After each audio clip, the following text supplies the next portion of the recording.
13-14 will be for distal. Okay. What is the difference between universal current and basic? Universal is for entire area, not area. That's the name. It is called as universal. Only two instruments will be there. One is for anterior segment and one is for posterior segment. Anterior segment it is called as 2R2L, posterior 4R4L. But we have a difference in the blades also. Okay, in universal current, different parts of instruments, handle, shank and working edge. Correct? So in Gracie only one working edge will be there, but in universal we have two working edges. Blades will be present on both the edges, but in Gracie only one blade will be present. So these are like different modification after 5 curates by changing in the length of the shank and changing in the like diameter of the blade and all. They have come up with different curates. This is quintal curate. It will be used for percussion areas. So like how will you do? What is the technique for curettage or root planing? You guys know about like strokes, exploratory strokes, scaling strokes, root planing strokes.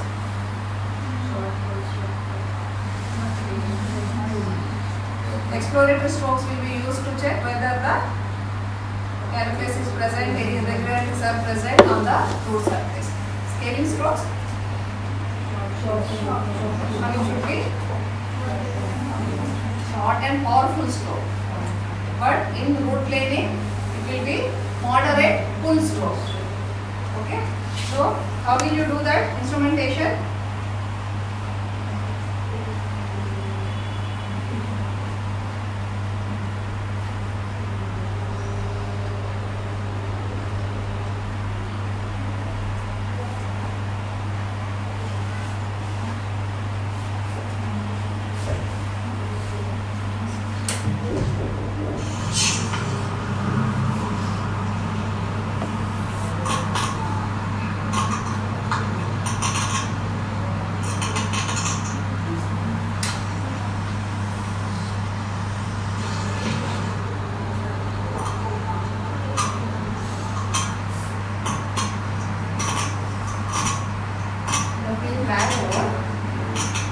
What that is?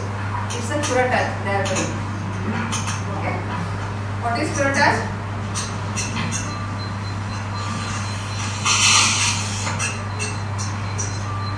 Can you hear the sound?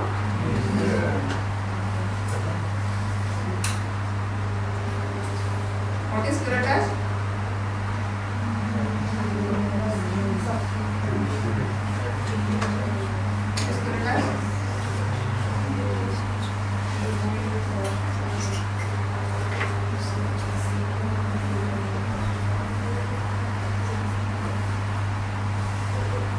Idea.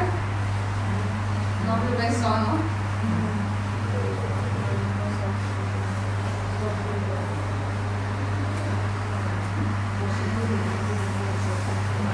This is a procedure to remove the soft tissue lining of the pocket by means of a curette, leaving only the gingival connective tissue line. Okay. This is epithelium. This is connective tissue and this is alveolar bone and this is pleural fibers, right? So this usually when there is a gingivitis, inflammation of the gingiva will take place. When there is a periodontitis, what will happen? So inflammation will be like eating of the sulcus. That means this epithelial lining has got inflamed. So in the curettage procedure, what we do is like we remove this epithelial lining. You see here? Okay. Again, this epithelium will come here and repair will take place. Within how many days epithelial cells will migrate? Pathology, healing. No.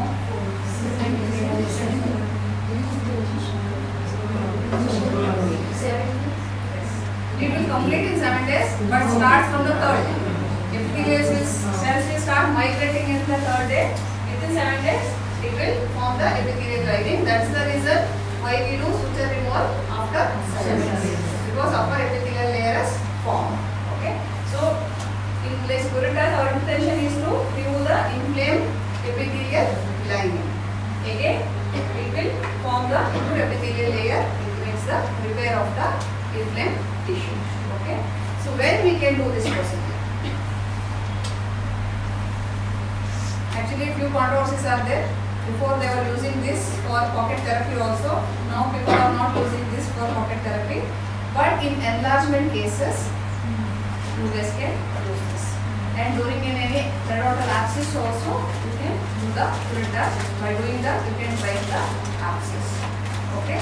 How will you do? By placing the instrument grasping. You guys know what are the different types of grasp? Pen grasp. What we use here is modified pen grasp. Okay. So, like the pad of the middle finger will be held in the shank. Tripod effect will be there. So how will you do? Like by placing the instrument, when you are inserting in the sulcus area, you are supposed to hold it parallel to the long axis of the tooth. Okay, and blade will be there. No, blade should be at the 0 degree. Okay, while you are entering in the sulcus, you are supposed to place your instrument in this sulcus area. Can you see this? Okay. Once you enter into the sulcus, if you are doing scaling, then it might be like more than 40 degree angulation of the blade. If you are doing root planing, it will be considered from 60 to 80 angulation of the blade. If you are doing curettage, then it should be 90 degree. It should be directly, see, can you see here, 90 degree to the soft tissue so that you can remove the epithelial lining. While entering into the sulcus, it should be parallel to the long axis of the tooth. Blade should be at the 0 degree, and once you enter it, you are supposed to activate the instrument with a moderate pull stroke by putting in a 90 degree angulation towards the soft tissue, and with a moderate pull stroke, you are supposed to scrap the tissue of epithelial lining. Okay. If you are doing root planing, same thing will be done with a 60 to 80 degree angulation. You are supposed to do the curettage of this root surface. Curettage will be for the soft tissue, root planing will be for the hard tissue. Okay, root planing suggests we are planing the root surface. Okay, what sound you guys heard now in the curettage? So they were along with the curettage, they were planing the root surface also. So once you remove all the impregnated toxins, microorganisms and irregular cementum, you will get a smooth and soft root surface. See, if you clean only this root surface and you are left in inflamed epithelium, it is not going to reattach here. Our intention is to get a new attachment. But usually we won't get new attachment. Always it will be a reattachment. It is a repair. Okay, not a regeneration. Regeneration is what? Yes. Okay, what we get after any procedure, what we get is repair. That is reattachment. Same thing is reattaching here, not a new attachment. Okay. After that, you are supposed to irrigate the sulcus with betadine irrigation or chlorhexidine mouthwash, or else normal saline also can be used. See, any enlargement cases or any abscess cases, if you are doing curettage, after curettage you are supposed to wait for some time. Still, after curettage what will happen? Shrinkage of the gums will take place. If it doesn't take place much means, then you are supposed to go ahead with gingivectomy or gingivoplasty procedure in enlargement cases. Okay. If it is an inflammatory enlargement, definitely you can see the reduction in the enlargement. If it is fibrotic, then definitely you are supposed to go ahead with gingivectomy or gingivoplasty procedures.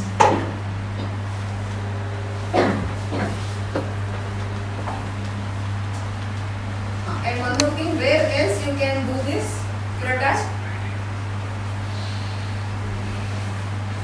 As I told, like if the pocket depth is less than 5 mm, non-surgical treatment has to be done, correct? In sometimes, patient comes to you with a more than 5 mm of probing there. Still, you can't perform surgery. Why? Patient might be medically compromised, okay, and he might have undergone any surgeries within that 6 months. Okay. What else? You guys have heard about recurrent or refractory periodontitis. Even though clinician has done proper surgical procedure therapy, after some time again the periodontal pocket depth will be remain with that because of the what happens? You guys heard about host response? Okay, body has not responded properly for the therapy, so the pocket has like that only. It is not like reduction in the pocket has not been seen. So in such cases also you can go ahead with curettage, like phase 1 therapy, scaling, root planing, sometimes curettage. Okay. By doing phase 1 therapy, you are arresting the disease for 6 to 8 months. Okay. If you wanna postpone the surgical treatment, you can do phase 1 therapy, wait for 6 to 8 months. Then once the patient has like other medical compromise, that means like diabetic patient is there, if his HbA1c is more than 10 or 8, something like that, you can wait for some more time by doing this procedure so that bacterial load will be reduced. So once the patient is healthy enough to go ahead with surgical procedure, you can continue the third of the lab surgeries. Okay.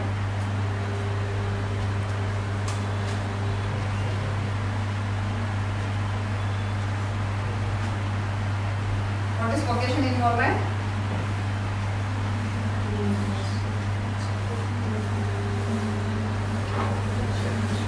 What is vocation involvement?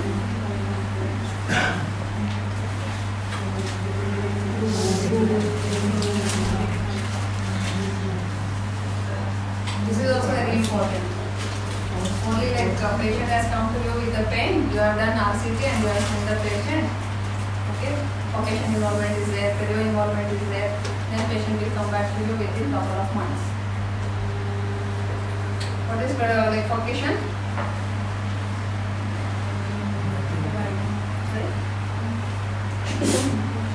Correction. Okay, it's an anatomic area of a multi-rooted teeth where the tooth diverge. Okay, vocation involvement is nothing but like inflammation involving the vocation area. It's like usually we come across 35% in the mandibular molars, but most commonly we come across in maxillary molars, that is 90%.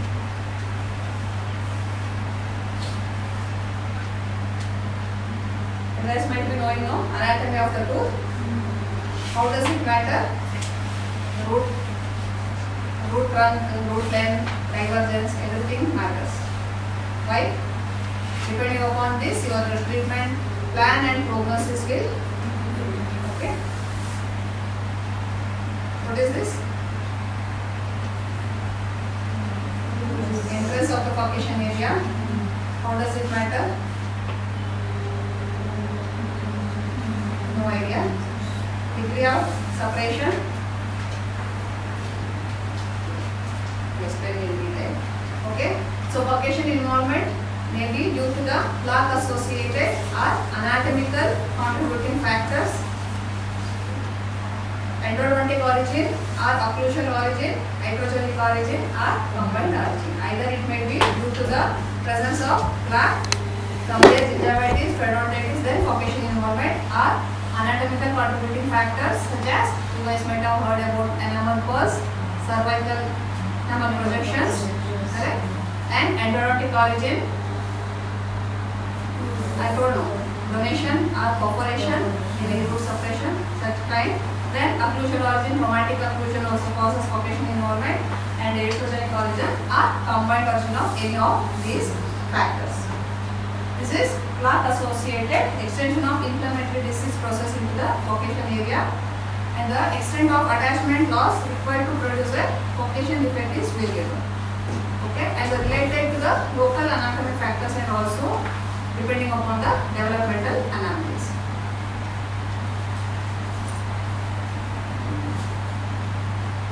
Just imagine this is root trunk.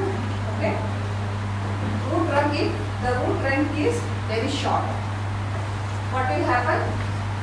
Short means inflammation involvement will be very early, no? This is very short. Root trunk is short. So inflammation involvement will be very early and more accessible for the clinician to do the instrumentation. If this is longer, then what will happen? It takes time to get involved into the root trunk position, but less accessible for the clinician. So if the root trunk is short, prognosis is good. If the root trunk is long, then prognosis is bad. Okay. Here you guys can see the divergence of the root. Can you guys do the instrumentation in this area? Divergence is very less. You guys can put your instrument in that to curate and clean that area. No, right? If it is like this, you can do instrumentation around. If it is like this, prognosis is very bad. So by seeing the root shape and divergence, everything you are supposed to plan how the, like if you are doing any treatment, what is the prognosis of the treatment. Okay.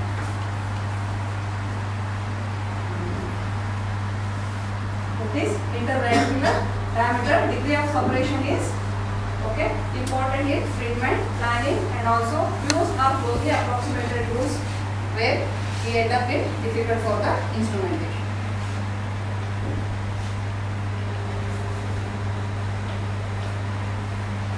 This is bifurcation ridges, enamel curves. What happens if it is like this? What will happen? It acts as a flap retentive area. Okay, it is inaccessible to the patient, right? Once it goes through the sulcus area and it will get deposited here, what will happen? Patient won't be able to maintain it. So from here, what will happen? Furcation involvement will take place. This is cervical enamel projection.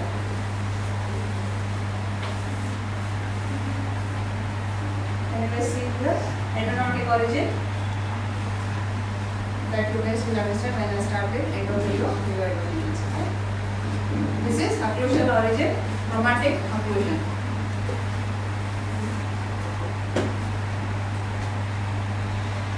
This is hydrogenic foreign restoration or root perforation. Okay.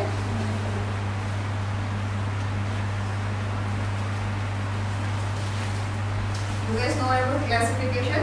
What is grade 1? Furcation involvement. Soft tissue. No. Yes.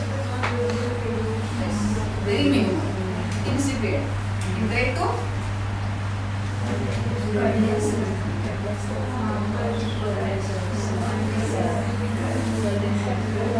idea? People are not interested in video. This is very important. Furcation involvement.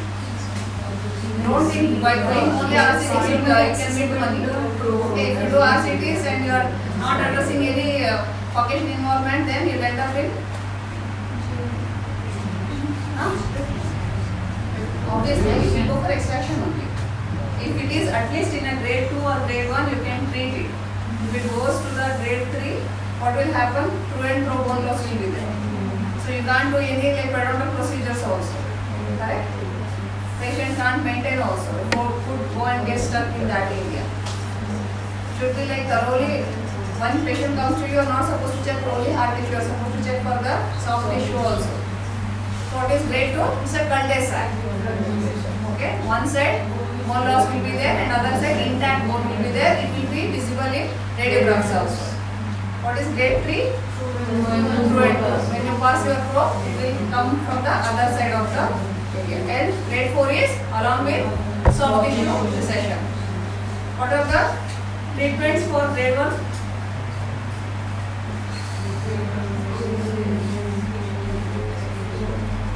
Treatment for grade 1 furcation involvement? Scaling. Okay. How will you diagnose? First is clinical probing. Okay. You guys have heard about scope also. Usually what we use is normal Williams probe, one is, and one more is Neighbors probe. By clinical probing or transcendental probing and radiographs, we can diagnose, and the extension of furcation regulation is very difficult. We can't make out, right? So for that we have one more device that is called as stereoscopes. Okay, but it's a little bit costly to invest in our clinics. So normal probing and radiography is enough. If you want, you can go ahead and CBCT also. Okay.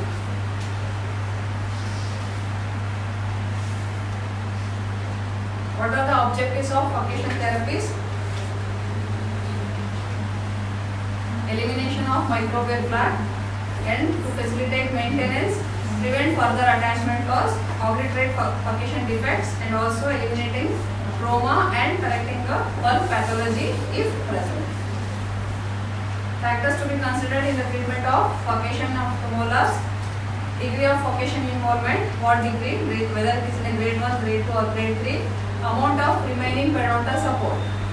Okay, it's a multi-rooted, no? So you should see how the support for the other roots also, and also probing the tooth mobility, whether that tooth can be treated endodontically or not, that also has to be taken care, and available sound tooth structure of the adjacent tooth also, and tooth positioning, and also occlusal, and whether it is a chromatic occlusion is there, that also you are supposed to check. These are the factors to be considered. Okay. These are the tooth related factors. Coming to the patient related factors, whether patient is able to maintain properly or not.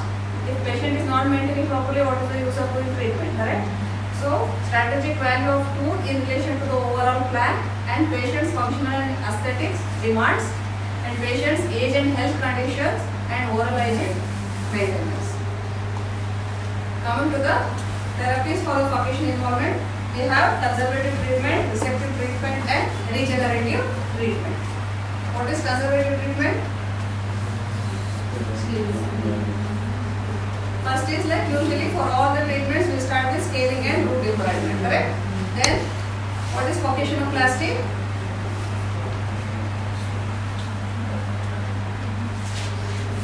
No idea.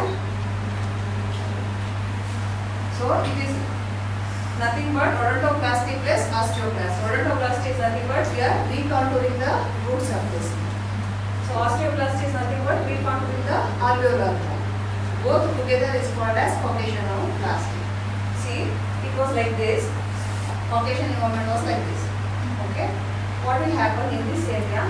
Food will come and get deposited here. It won't cleanse it properly. Correct. So just we are reshaping this, recontouring this. So now, if food and lumps and get stuck also, if patient gargles properly, it will wash out. Self-cleansing area. We are making it self-cleansing area. That's it. Okay. Along with odontoplasty and osteoplasty or ostectomy, we are doing the treatment for grade 1 furcation involvement.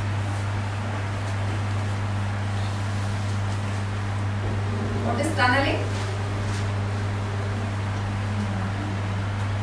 It will be done in grade 2 or grade 3 furcation involvement. Actually, in grade 2, we have two types of involvement: early grade 2 and late grade 2. See, this is the horizontal bone which is present in between the root surface. In early grade 2, what will happen? Other side bone is very intact, one side bone has gone. Okay.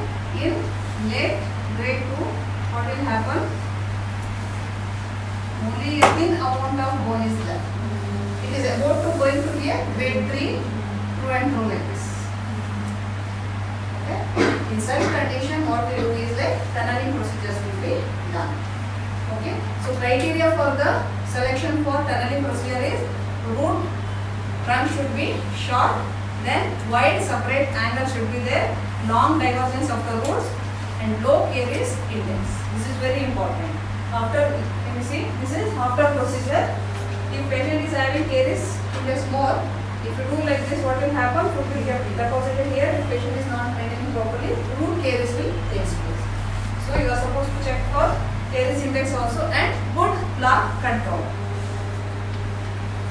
How you do is reflection of buccal and lingual flap, then removal of granulation tissue, scaling and root planing. Then what you do is whitening of the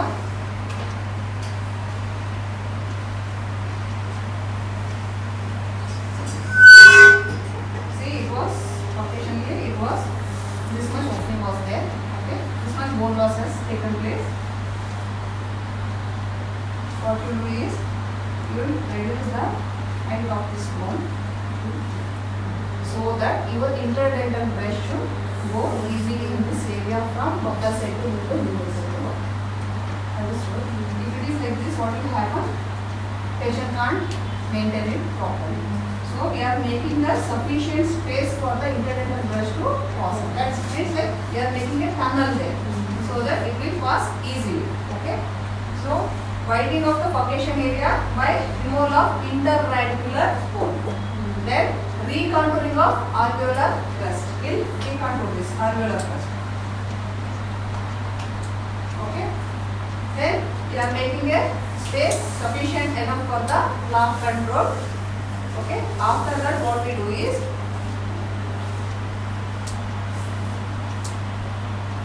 can you see here? So in class 2 or grade 2 or grade 3, gingiva won't be recession won't be correct. We should be at the CET usually.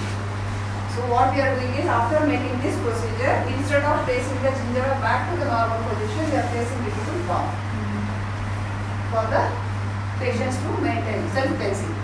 Understood? We are supposed to place this gingiva in this area, at the CEJ level. We are placed the apical positioning of the gingiva. Not understanding? We have different displacements of the flap, either apical or coronal. Apical is nothing but below the CEJ, coronal is nothing but above the CEJ. Just imagine, apical means coming down, okay, coronal means going up. So here, for the usage of the interdental brush, we are, instead of placing in the original position, gingiva, we are taking it little bit down. Okay. Then suturing it. Apically position of flap to the surgically established interradicular and interproximal bone level. We have done till here. So instead of placing gingiva here, we place it like this. Okay. Then maintenance. Sorry. Hold it out.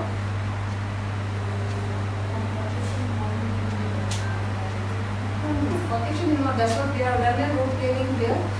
Scaling, root scaling has been done. And we have increased the space here. Periodontal therapy has been done. We are treating only this for the furcation area. If pocket is there, other areas, definitely we have opened a flap, right? So we do the granulation also. I have removal of granulation tissue and SRP. That is nothing but surgical treatment for periodontal flap. Okay. So along with one more treatment is there. This is for late grade 2 and late grade 3. If it is in a early grade 2, then we can go ahead with regenerative technique. That is nothing but periodontal flap surgery with regenerative procedure, that is bone grafting, PRF and JPR. Understood? What are the risks behind this is root risk for food sensitivity. If you have not done any RCT, see sometimes what will happen, it is very purely perio. It's not involved endodontically. That time you won't do endodontic treatment, right? In such cases, the risk for root sensitivity will be same. Root caries may take place. Okay. Slight loss of attachment is expected because we are taking the gingiva below. Coming to the regenerative procedures, here what we use is grafting,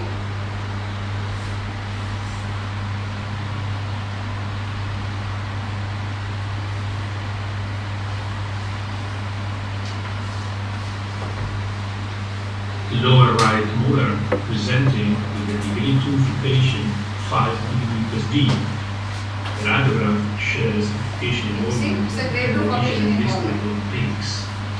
A circular incision is traced with a micromet to allow for the elevation of the thickness like a flap.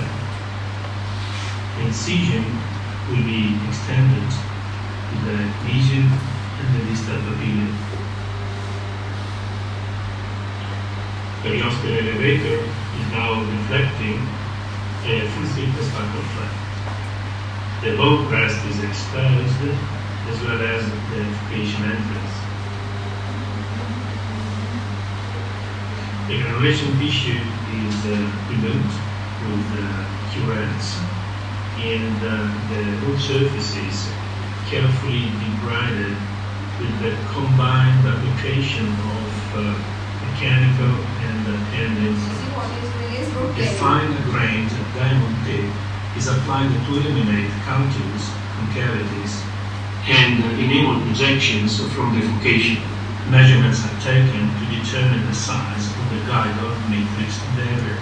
And the visual and distal papillae de-epithelialized with a scalpel and microschistons. Measurements taken on the focation endings are This is reported tibia. on guidor Direct matrix. tissue regeneration. The barrier is shaped in the vertical and horizontal dimension to fit the buccal side of the molar. The collar is partly trimmed to remove the ligature and allow for the elimination of the exceeding material. The corners are also rounded to reduce the impact on the soft tissues. The flap is now further extended with the periosteal elevator to gain enough space for membrane allocation. The membrane is positioned under the flap. The ligature passed through the interdental spaces and tightened on the lingual side. The barrier is now lifted and some bovine mineral is placed within the focation. The material has to completely fill the focation area. The barrier is then repositioned and carefully adapted under the buccal flap. The periosteum is fenestrated with another fitting plate. Ample mobility of the flap is necessary for the coronal advancement and the Here protection. they are doing coronal The advancement. flap is coronally advanced with a slim suture, catching the medial aspect of the flap through the interdental spaces, catching the distal aspect of the flap, back to lingual, back to buccal, to be tightened with 3 single counter knots. The flap is now coronally positioned to cover the barrier, and the medial and the distal papillae are stabilized with the passing sutures through the interdental space. At the end of the procedure, the flap is coronally advanced at the sternal junction and completely covers the barrier. At 1 week, the gingival margin is stable, and here we observe the expected gingival retraction. See? The 1-year radiograph shows bone Because formation of the bone in the graft focation regeneration has area. taken place, and you guys can see the bone graft. Lower right molar presenting with a degree 2 fluctuation, 5 mm epimal margin is stable. And here we observe the expansion. The 1-year radiograph and to determine the size of the guidor matrix barrier. And the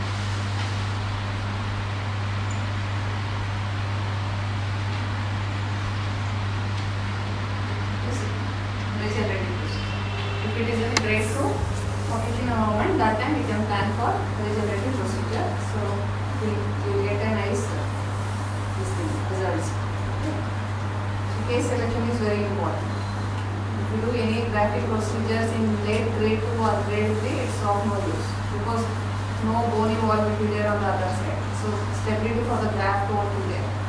Okay. Coming to the resective procedure, you guys know anything about resective procedures?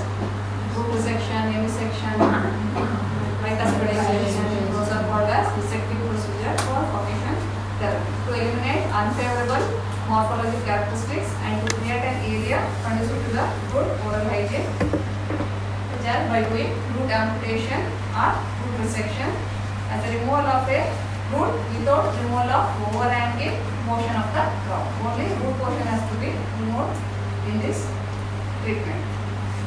root separation is nothing but sectioning of the root complex and maintenance of all the roots. Okay. You see the surgical removal of root section, only root portion has been removed. How will you decide? Root resection has to be done, root separation has to be done, section has to be done, like that. How will you decide?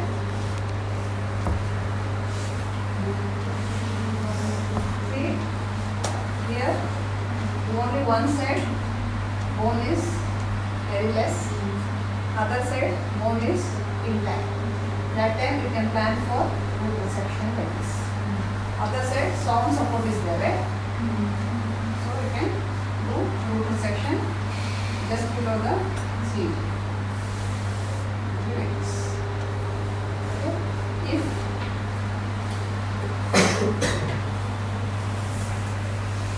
here also bone support is good, here also bone support is good, only in the furcation area, bone support is not that great. What you guys can do is like, so you can section this. Okay. Individually, you can do the first you are supposed to do endodontic treatment, then do the section. Okay. Then individually you can give those as a premolar. If at all, if you think here also bone loss is too much and here also bone loss is too much, that time what you guys can do is like you can do the section and you remove one full whole part of this. Only the other part. Okay.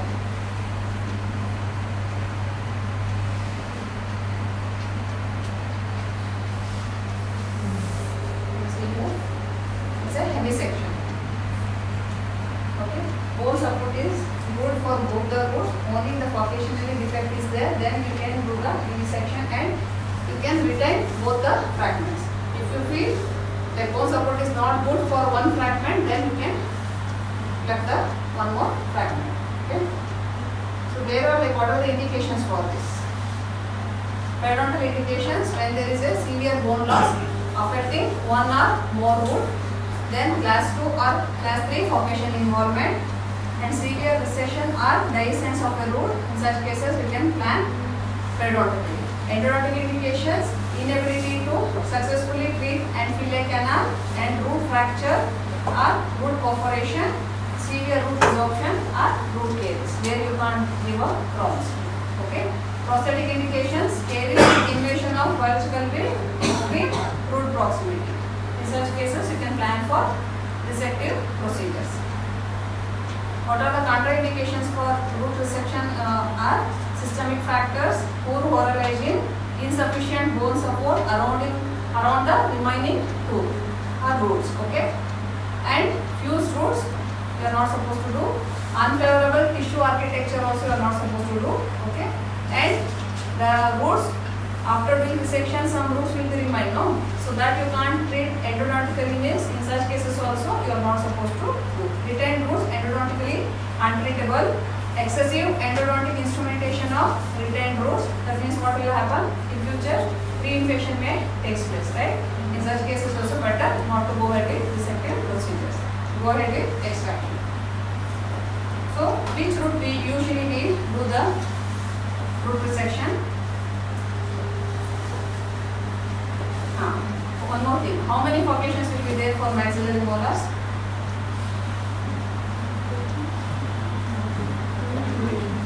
Two or three? Three? Lower molar? Then how come like for maxillary it will be three? Three roots, two furcations. Two roots, one furcation. Other than molars and maxillary molars and mandibular molars, where you come across? Correct. How it will be? If the molar, like premolar is involved furcationally, what is the prognosis? Usually furcation how it will be? From this, buccal to liver or buccal to palatal. How it will be in premolars? Correct? Is it easy to do the instrumentation there? Correct? No, it will be like this. Usually it will be like this for molars, it will be like this in premolar. That's why if any premolar, it is like Caucasian involvement is there, means prognosis is very bad. Okay. So usually what we do is like in a maxillary molars, we opt for distobuccal root. That is the shortest root trunk, comparatively long and less bone support. In such cases, often we remove the distobuccal root. Okay. This is bicuspidation. After percussion therapy, you are supposed to inform the patient to use the interdental aids. That means like interdental brushes. What are the interdental aids? You guys know? Where we can use floss? Tight contacts, correct? Interdental brush will be used in open areas. One more treatment modality is extraction, where extensive attachment loss is seen and treatment will not result in maintainable area, and retained tooth will not improve the overall prognosis and risk factor for long-term prognosis for overall treatment. In such condition, we can directly go ahead with extraction.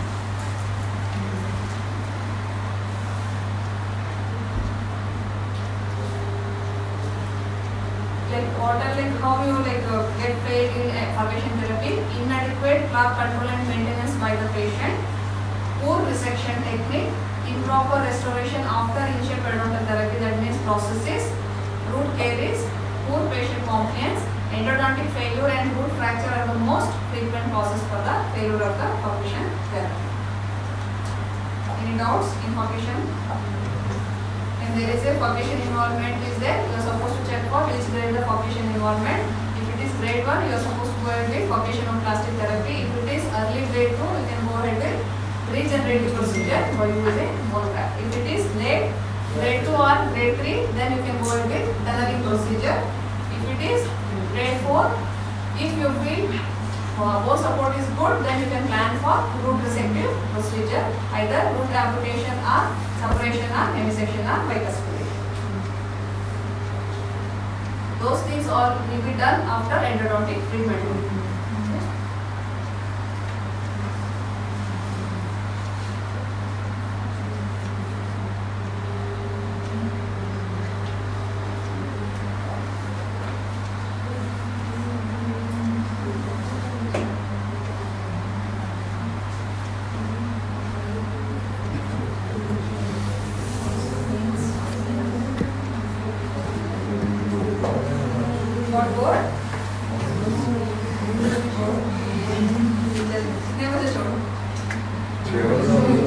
अभी छोड़ दो 6 o'clock.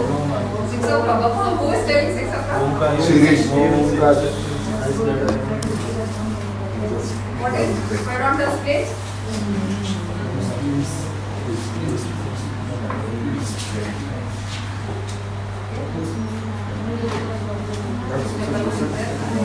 Mobile parts.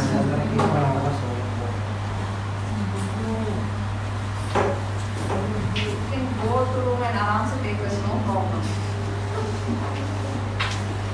I don't mind. Okay, split. You want me to switch off the light so that it will be easy for people to take rest. Correct, no?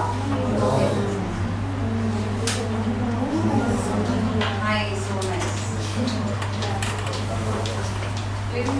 Splint is nothing but any apparatus or device employed to prevent or motion or displacement of fractured or movable parts. Splinting is nothing but joining of two or more teeth in a rigid unit by means of fixed or removable restorative devices. What is the rationale for splint? Sorry? No? Yes, okay. Rest helps to eliminate or minimize some of the adverse occlusion factors that compound the effect of already existing inflammatory diseases. Next is redistribution of forces. Okay, increase resistance to the applied force and also ensures that existing force on a single tooth does not exceed the adaptive capacity of surrounding tissues. Okay, and redirection of forces in a more axial direction over all the teeth included in the spleen. And preservation of arch integrity.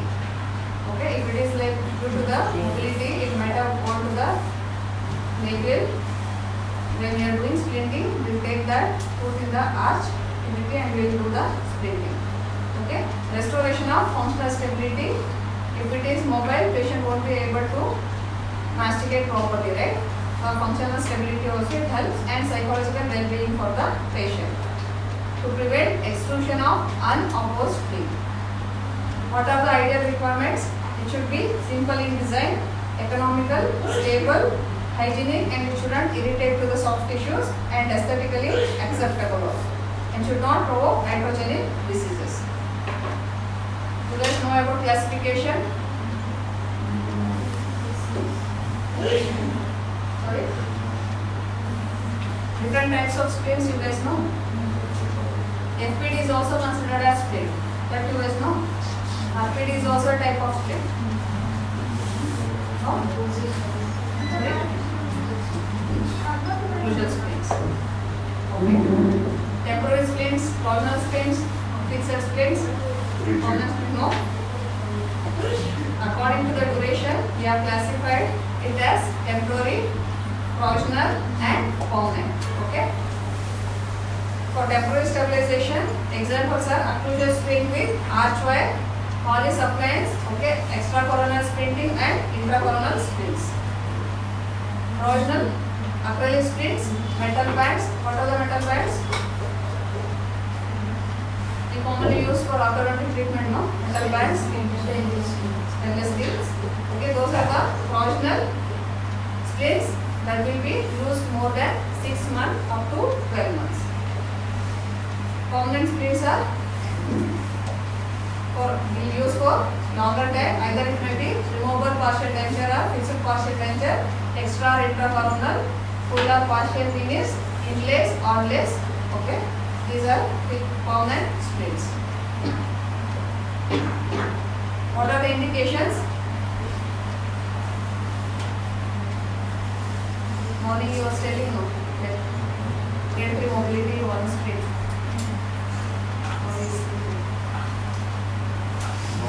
No. Okay. So indication here it comes.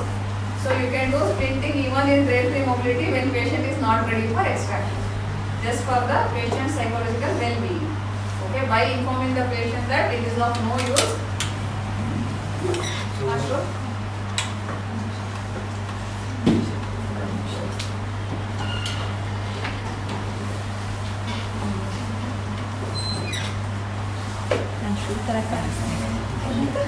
Shoot